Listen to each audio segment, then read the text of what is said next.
ঘটনাটি ২ বছর আগের। আফরান নিশোর প্রথম সিনেমা সুড়ঙ্গর মুক্তির সময়। সে সময় সিনেমার প্রচারণায় বিভিন্ন সময় শাকিব খানকে নিয়ে মন্তব্য করেছিলেন আফরান নিশো, যা নিয়ে সামাজিক যোগাযোগ মাধ্যমে শুরু হয় তুমুল বিতর্ক। এবার বিষয়টি স্পষ্ট করলেন নিশো, জানালেন এটা কেবলই নিছক ভুল বোঝাবুঝি। তবে কি একসাথে পর্দাতেও দেখা যাবে শাকিব নিশোকে? আফরান নিশোর মন্তব্য নিয়ে একেবারে চুপচাপ থেকেছেন শাকিব খান। যা বলার ভক্তরা যেন বলে দিয়েছিলেন।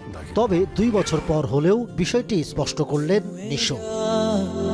সম্প্রতি এক সাক্ষাৎকারে সে সময়ের ঘটনা নিয়ে কথা বলেন আফরান নিশো।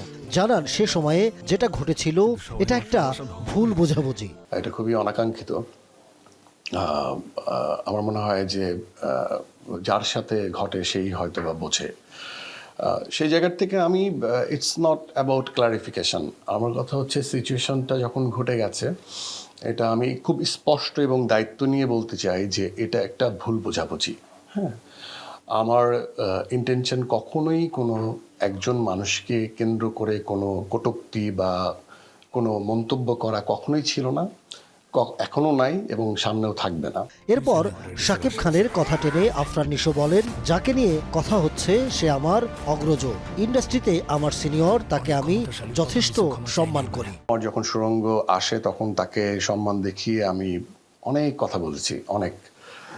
কারণ একজন মানুষ এত দীর্ঘ কেরিয়ার, এত ইন্ডাস্ট্রিকে এত কিছু দিয়েছে, বিনিময়ে সে সম্মানটুকু ডিজার্ভ করে। সাক্ষাৎকারের শেষে প্রশ্ন করা হয় শাকিব খান এবং আফরান নিশো দুই অভিনেতা একসঙ্গে সিনেমাতে আসবেন কিনা।